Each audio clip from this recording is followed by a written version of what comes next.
Welcome to this week's edition of the Pete Mezzetti Show. I'm Pete Mezzetti. My guest this evening is Heather McNeil, who is the Director of Youth and Family Services for the town of Old Saybrook. Hi, Pete. Welcome, Heather. Hey, how are you? Good. Nice to see you again. Nice to see you again. What's new? Thanks.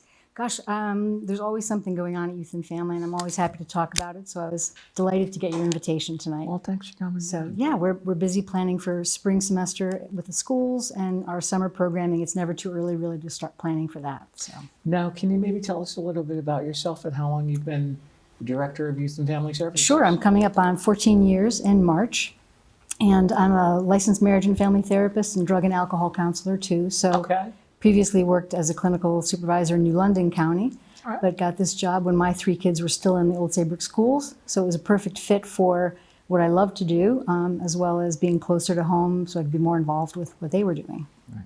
So Now, what exactly does your organization do? Maybe can we get into a little bit detail? sure. About How long is your show? Half hour. All right, because I could talk all day about that. But All right. it's funny that you asked, because we just had a legislative meeting on last Monday, Okay. where we talked about youth service bureaus, and currently there's 103 in the state of Connecticut that serve 137 communities. Some are municipally funded and some are private 501c3s. Right. So there's a state legislative mandate for youth service bureaus to provide prevention education, positive youth development programming, and community education and parent resources. So we have that as kind of our overarching mandate.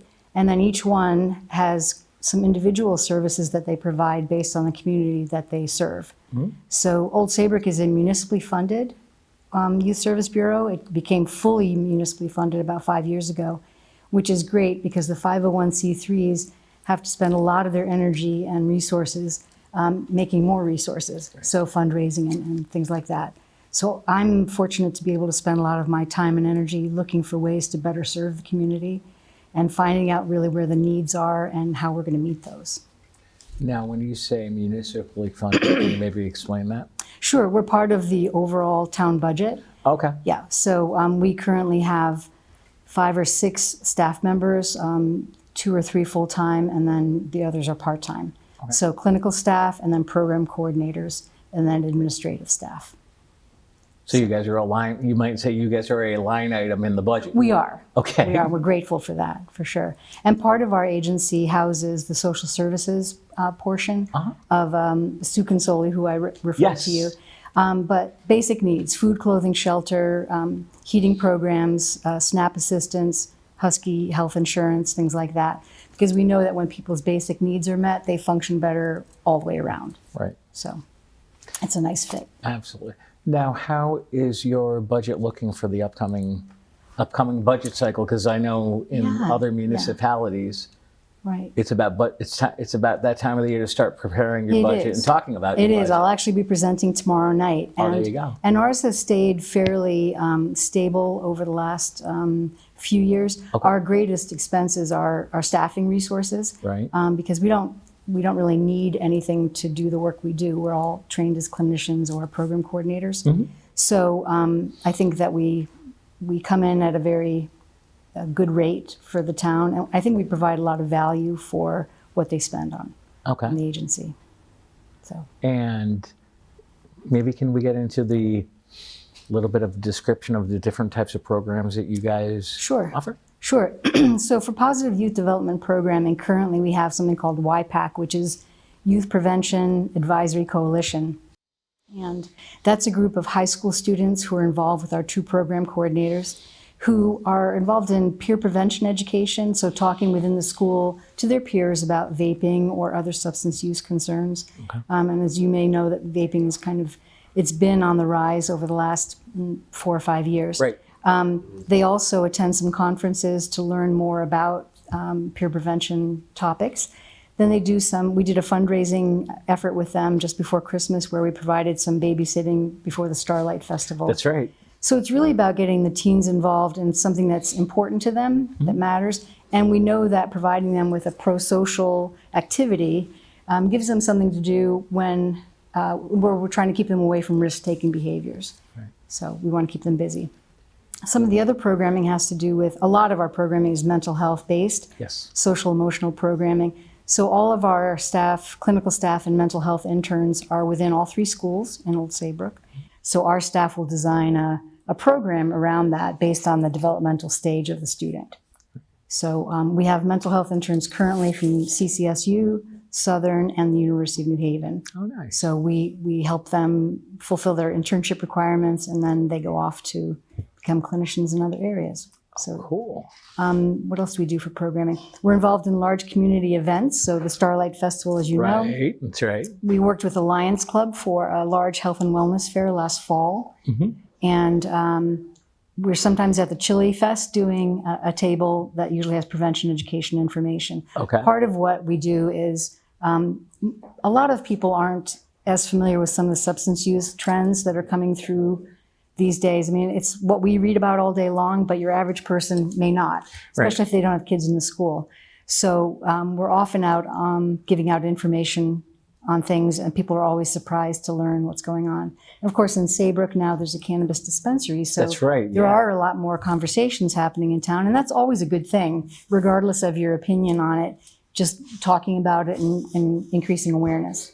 I actually, not long ago, was going to Costco, got on the highway that way, so we drove by the dispensary, and there was a armed security guard patrolling the parking lot. I'm like, okay, that's interesting to see. Sure. Threw me off, but Yeah. now how did you, last time you and I were together, Jennifer Donahue was with us, and we talked we actually talked about the Starlight Festival. Sure. How did things go? I thought it went really, really well. And I think that Jennifer was happy from her perspective as well. You know, our part was having Santa on the green and keeping young kids busy while their parents maybe got a hot chocolate or something to eat. And so we had face painting. Acton Library was there reading books and doing some crafts and activities with kids.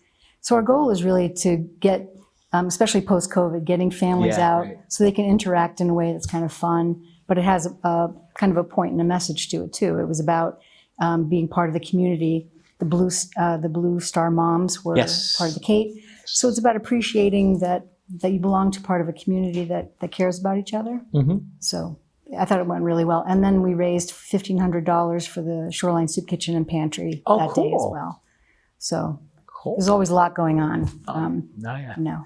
Now, what type of other community outreach activities do you guys do? You guys obviously will be hanging out at the Chili Festival. We hope to be, yes. We're just trying to make sure we have enough staff for that. We do a lot of things, with Park and Rec. We're planning for our summer teen trips for kids. Okay. So especially in 9th and 10th grade, youth who don't drive themselves just yet, we take trips to like the Providence Place Mall and go shopping, or Musquamaket Beach. Not too far. We're lucky we have 2 vans at the agency so we can transport students. And that really helps, especially when people have 2 parents who work outside of the home. We don't want them stuck at home all day. So groups of anywhere from 10 to 20 students we can take on any of these trips. We're involved right now with Bushy Hill in Iverton doing an after-school group for 3rd and 4th grade, because we do know that the research is showing we need to get kids outside and just running around. They don't need to be sitting and studying all the time. We need more social interaction. So we're trying to partner with community organizations that help us do that. And Bushy Hill and Camp Hazen have been great. Is that with Glenn at Bushy Hill? The person I know currently is Emily, who's the instructor. So Glenn's our executive director. And then we're planning for our Wilderness Challenge coming up, which is 7th going into 8th grade. And that's about 10 students who demonstrate that they would like to be involved in that process, which is being outside, camping, and sleeping on the ground for 3 to 5 nights up on a mountain in Ashford, Connecticut that the state owns. And it's actually a DCF-owned property, but these aren't DCF-involved students. It's just that that's where they go. And so we start looking for those students in March, because we do a lot of pre-course activities with them to bond the group and to get them physically ready, because they have to carry everything they need on their backs for that. Up the mountain. Yes. Yeah. Have you done it? I personally haven't done it. And Brenda Partika, the coordinator, she's put me to shame because she went when she was about 5 months pregnant, and she did it. She's been doing it 25 years. She's Okay. phenomenal. And I always say, I always tell the parents at the orientation that the group of students we see before us now are very different from the group of students who come back. The ones who come back after completing it walk a little taller and have a big smile. They accomplish something that's really, really important. And they tend to be, remain friends with those kids all the way through high school, which is really great. Now tell us a little bit about that program. What's it entail? When does it start? Sure. It's right after school gets out in June. Okay. And there's two different options. One is a canoe trip down the Connecticut River. That was last year. And this year will be a hiking trip across the mountain. I think it's called Bear Mountain in Ashford, Connecticut. They do about 10 pre-course activities, which involve hiking around Saybrook on the preserve or other areas with their heavy packs on so that they can get prepared for that physical challenge. Cool. But a lot of it is relationship building. Some of them might be kids who we notice in school aren't attached to a group of friends, or maybe they're a little bit more quiet. Some are students who clearly have some leadership skills. So it's really a broad range of students that get chosen ultimately for that. They actually have to nominate themselves. They have to express willingness to want to do that. Really? Yep. And then when they go, it's, as I said, about, depending on the year, 3 to 5 days and nights. And the wilderness school staff accompany them on it. They hike a certain number of miles. They set up their own camp. They cook their own food. They clean the dishes. They have to get rid of everything so there's no wild animals. They put it up in the tree. And then they sleep on the ground in a tarp and a makeshift tent. And for a lot of them, and no phones.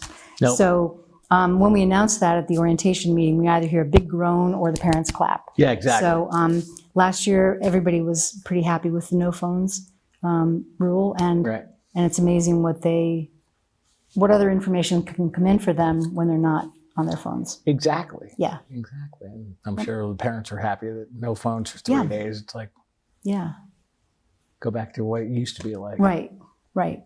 So that's really a great program. And as I said, Brenda's been doing it since 1998. Okay. And so let's see. As far as,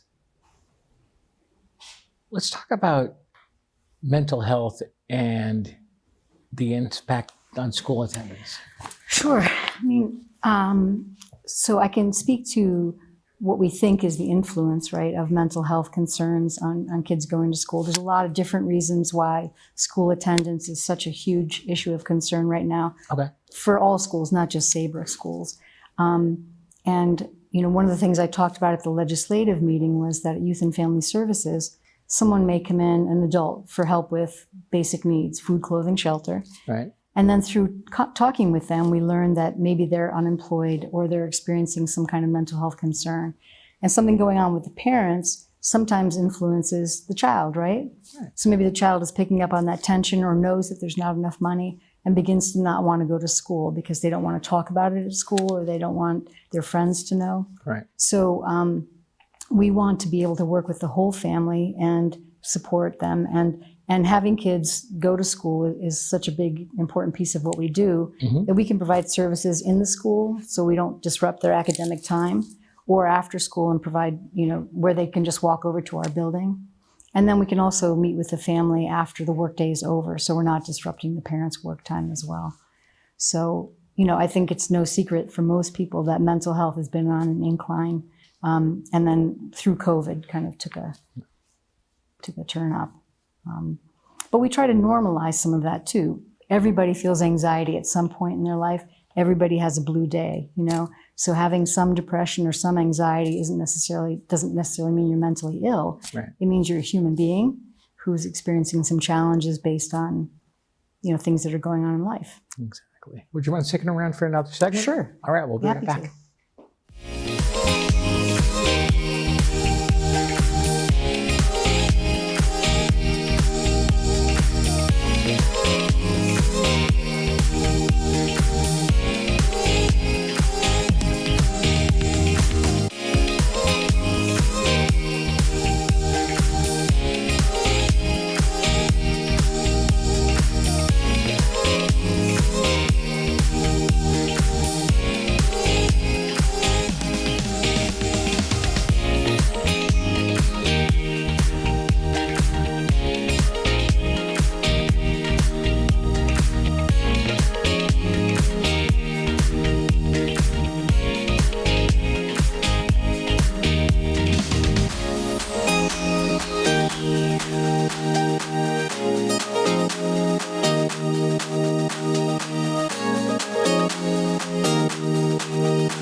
Welcome back to this week's edition of the Pete Mezzetti Show. I'm Pete Mezzetti, sitting here with Heather McNeil, who is the Director of Old Saybrook Youth and Family Services. Welcome back. Thank you. Thank you. All right, so we're going to open this segment talking a little bit about the legislative meeting last week. Sure. And what you guys talked about. Sure. I was joined by several other directors. I'm part of the Regional Youth Service Bureau cohort, and the executive director from CYSA was on there. And we try to do this every year before the session opens. And Devin Carney attended, and Christine Palm, and the governor of, I believe it was Wallingford was there, or Meriden, I'm sorry.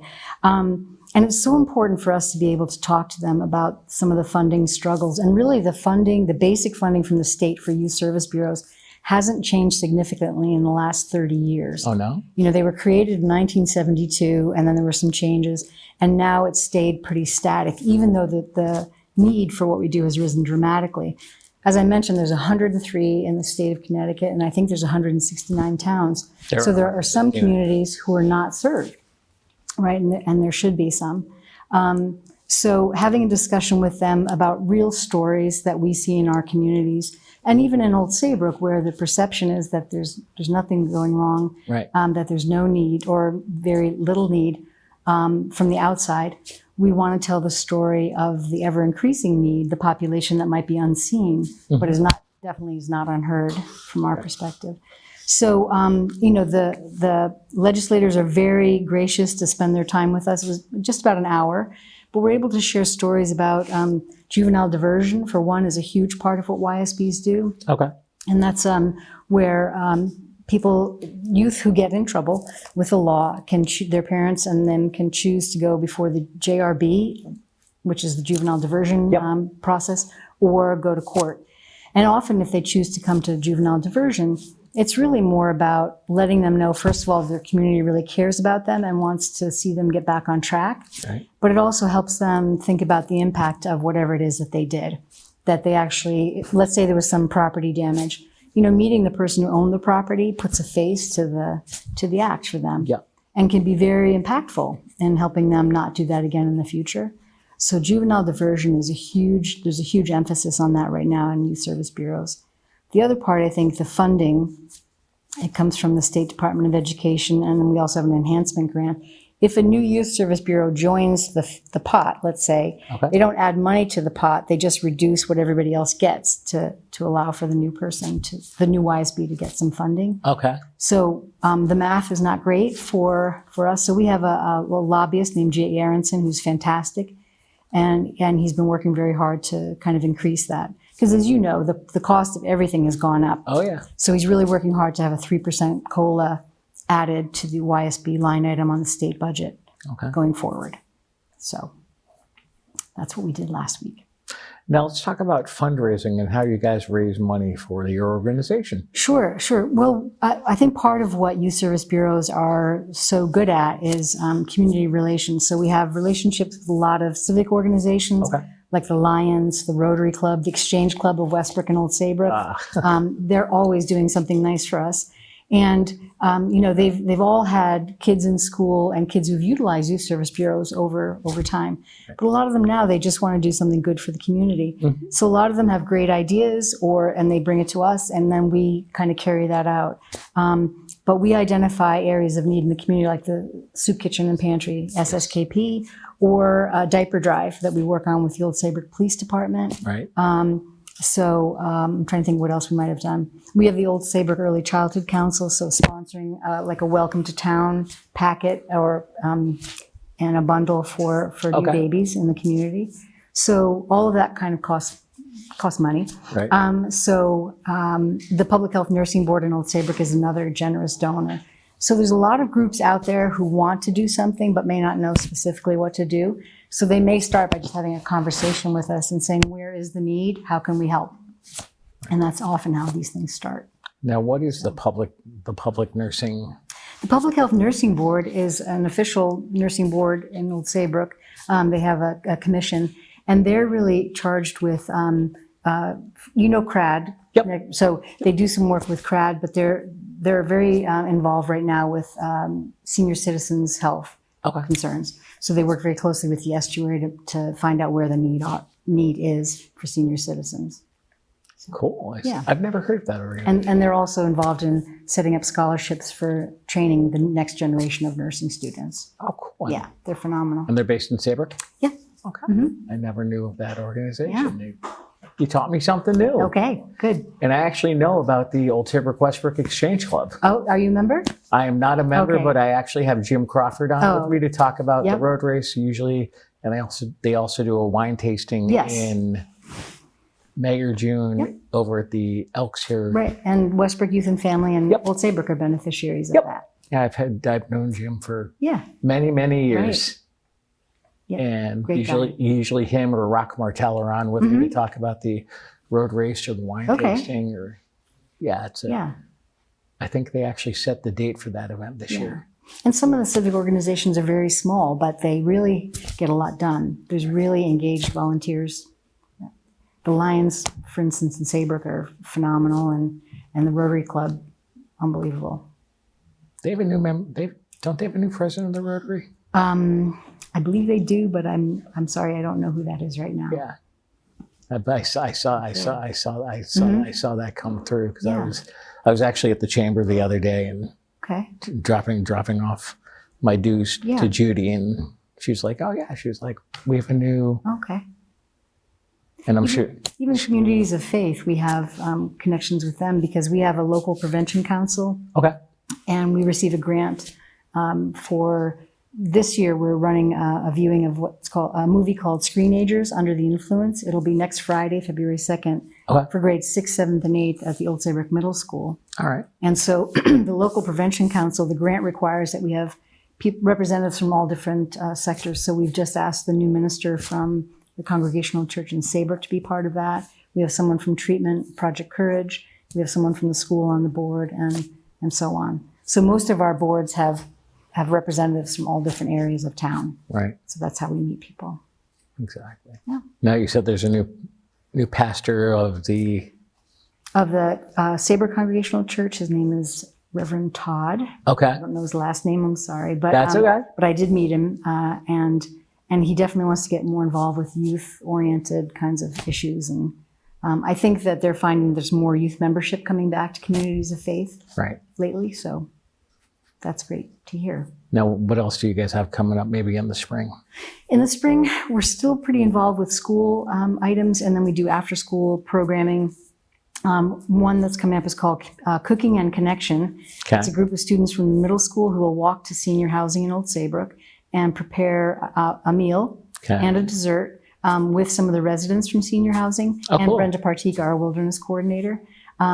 So a couple different things that they're going to learn from that is how to make some of their own food without a microwave, and then also just making a relationship with someone they hadn't known before.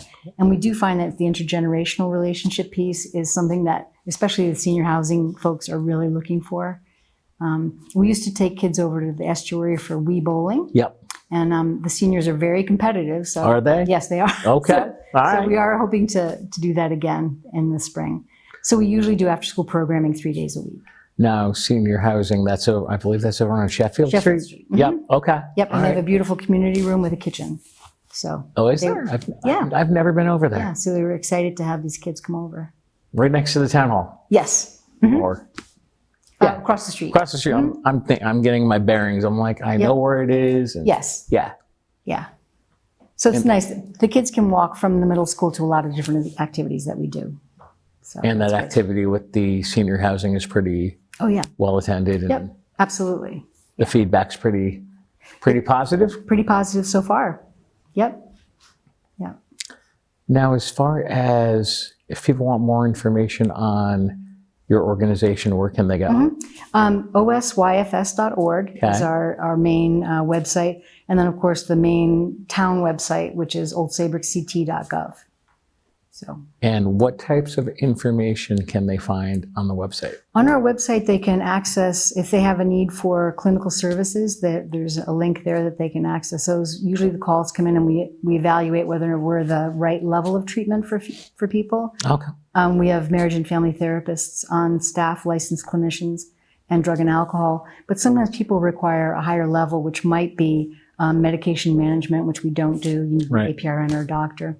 But sometimes we're the first conversation they might have. and then we can help them connect to the next level. If you've ever tried to navigate that system, it can be very daunting and overwhelming. So the other information they can find on the site is information about after-school programming. Okay. And any of the things that their kids might want to get involved in, whether it's summer programming or our Youth Prevention Coalition and things like that. Cool. Yeah. Heather McNeil from Youth and Family Services. We're out of time, but thanks for some time, and hopefully we'll see you again soon. Absolutely. I'd be happy to come back. On behalf of Heather McNeil, I'm Pete Mezzetti. Thanks. Good night, and we'll see you next time. Thank you.